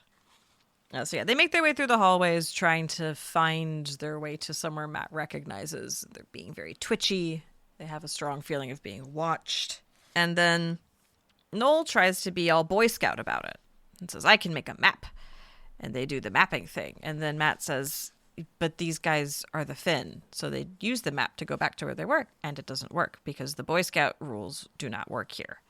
And Noel is really perplexed by that. And then Matt says, no. We got to be gambling men about this. I have to use my luck. And Noel tries to bring logic to it. He says, but what about the odds? And Tom says, let him cook. And then sure enough, Matt is able to use the dice to figure out that the true path is back and forth and back and forth and back and forth, and because no one would ever do that. Right. Because this is one of my favorite lines of this entire sequence is, wait, the rules have to make sense. No. They have to be consistent. That is the core feature of a rule set. Is it's consistent. And so they made it so that way you can definitely get to the room you want to go to if you consistently go back and forth like 7 times, which who would ever do that? That's insane. That is insanity, doing the same thing over and over again, expecting a different result, right? Well, and later we learn they're even just messing with the choices, right? Because it makes it look like you have 4 choices in every room or whatever, how many choices. Right. But you actually have infinite choices because the corridors aren't real. You can actually go in any direction. And that's where, like, yes, when he switches from his dice to spinning, like taking the dice away actually helps him because then he can spin and turn in any direction and go through any. The way I think about it is the snakes and the foxes don't live in a Cartesian coordinate plane.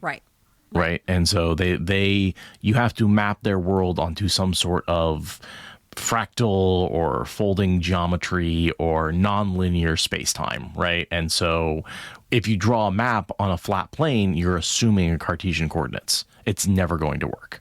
Right. Absolutely. And Matt doesn't have to know what rules they're using. He just has to know how to consistently follow the correct path, which he has luck. Exactly. In the same way that he can sit down at a game he doesn't know how to play and still win it. Yeah. Because he's lucky enough to roll the right dice. So he doesn't have to know his path. He just has to be lucky enough to roll to point in the right direction. Right. Absolutely. And so a guy shows up, to bargain with them. And we do get a brief mention of Birgitte's story having made it out. Yeah. Doesn't really matter, but it did make it out. Fun flavor text. Which you always wonder how it made it out, right? One assumes that like some magically asked like what happened to Birgitte when she went in. Yeah, and I must have asked. But yeah, as they're talking about that, a guide shows up being like, but you broke the rules. And this is a fox. Yeah, and this guy shows up saying, you have no bargain, you have no protection, and you have brought prohibited items. So this is different than last time now. Yeah, and he tries to put the whammy on him, right? He uses his voice to tries to charm them. Yeah, that's the right term. Yeah, he tries to get them to leave their fire. Just the fire. And then Matt, recognizing that the charm effect is starting to work, is like, Tom, start hitting something. Music. Start making music. So he reaches down and breaks his own finger. No. Different book. Oh, different book. Okay, sorry. Yeah. But yeah, so he uses the music, right? Because that breaks the rhythm of whatever hypnotic voice they were using. Yeah, it changes the rhythm. It puts off their cadence. It's like if you have 2 beats, you end up with a third wah wah wah, right? Beat. Yeah. And that wah wah wah is breaking the effect of the charm. Yeah, basically. Matt manages to keep that going, or Tom manages to put the thing to sleep, right? The thing literally gets Uno reversed on the charm, basically, and goes to sleep. And then Noel says, wow, Matt, your command of the old tongue slaps. Matt's like, God damn it, not again. Right. But I guess maybe it's a good time for that to happen, since right. the old tongue is how they communicate. And that's what we saw last time, right? That was the whole thing, like Matt talking, and then he comes back out, and Rand's like, oh, did they have to grab a translator for you? And he's like, no. They were talking in common. He's like, no, they were talking old tongue. Right, so right. We know they're talking old tongue the whole time. Yeah, and Noel knows enough to catch the gist of what's being said, but like Matt is, accent and idiom perfect, to quote Birgitte. Yeah, and I think Noel is better at it than he says, right? Because he was this Malkier noble who I'm sure was well educated. Right, but Matt speaks in variations from like many different times and places, so probably his understanding is oscillating by regionality. Oh yeah, Matt is a native speaker in all intents and purposes, whereas I think of Noel as being well educated. And I assume Tom also speaks a fair amount of Old Tongue. Yeah, they probably speak a comparable amount and are both looking at Matt like, damn, dude. Right. These are two people who took it in college looking at a native speaker. Yeah. Who, but as far as they know, had never been to the country. Yeah, a native speaker who can speak in every regional dialect, even though he has ostensibly never left his hometown before. Right. And then, yeah, he gets reflecting. We get to reflect on all he got given from them before, including the Ashendari. His memory filled, a way to be freed of the Aes Sedai and a way out of the tower. They had given it to him, but he could not remember what it was. Everything had gone black, and he had wakened hanging from the Ashendari. Right? Matt had asked for a way out. And so he says he doesn't know what it was. He blacked out and then was hanging from the Ashendari. So it's like, it's so blatant right there that the Ashendari is the way out. Yeah. I'm still amazed that he pointed it out this clearly. And I don't even know if I saw very many fans notice it ahead of time. Like, I don't think I saw a fan theory anywhere. I've never heard anyone say it was obvious. I mean, I don't know what Allie has gotten to. Maybe Allie's predicted it, but in hindsight, it feels obvious. Yeah. Oh, I just realized the dice thing doesn't happen until now. Before, the guide showed up when they were still wandering the hallways. Now is when they do the dice thing. But all my points from before stand. Now that they're on their own figuring it out. Noel being like, you can't roll a 1, and him immediately rolling a 1. Instantly. And then Tom's like, look, you can too roll a 1. Yeah, and this is where they don't have to be consistent. They have to follow logic. They don't have to follow our logic. Right? That's the thing you're saying about, non-Euclidean space, non-Cartesian space. Right. Like, there is a logic. It isn't intuitive or even graspable by you because flatland is a thing. If you can find some kind of proxy that will consistently give you a read on the situation, like dice, like spinning, you can still follow consistent logic. And, I mean, they're doing this for a long time. Noel is convinced that they're going to just die running back and forth between two rooms. I understand Noel's frustration. And then they burst into the edges of the room where it's all going to go down. This is the room where you make bargains, right? This is the Chamber of Bonds. Chamber of Bonds, yeah, where you can actually be bonded and make deals and everything like that. And so that sort of is the introduction. They've gotten into the trap, right? Yes. The Fox and Ravens, Jesus. The Fox and Raven Media. We're good people. The Fox and Snakeses. Foxes and Snakeses. Foxes and Snakeses have lured them in, right? So they are now in the depth of the trap with no bargain, no protection, just their wits, Matt's luck, and the cheating. Yeah. Yeah. The stakes are quite high. They are gleaming. The trap is about ready to snap shut. And Matt says, all right, we're almost there. Let's keep going. And with that, the chapter ends. Dun, dun, dun, dun. I gotta wonder how many people have gone in all three ways, both gateways and the Tower of Genji. Is Matt the only one who's entered? You gotta be a special kind of stupid to keep going back. Yeah. So he's probably not the first, but also I wouldn't be surprised if he's descended, or if he is the soul of the other people who have done this in other times. Maybe only one person ever does this, and it's Matt in Life After Life.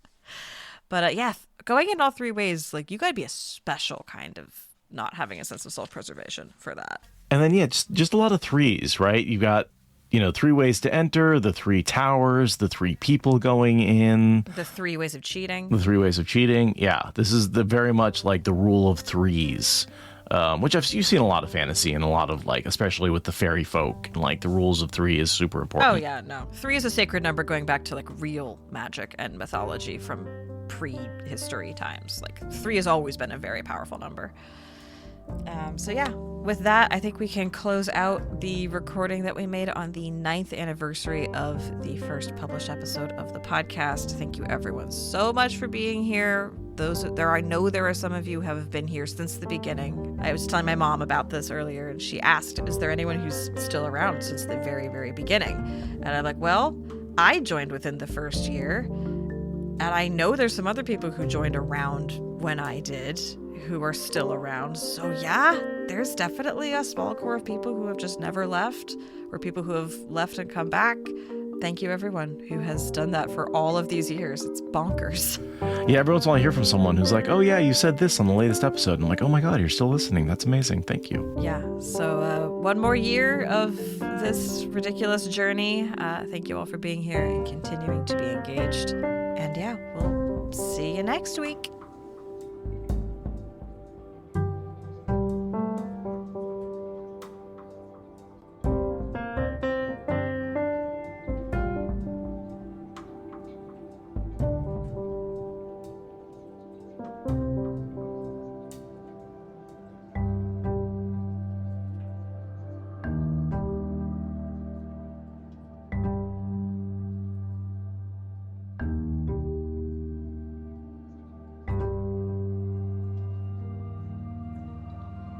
Thank you for listening to the Wheel of Time Spoilers podcast.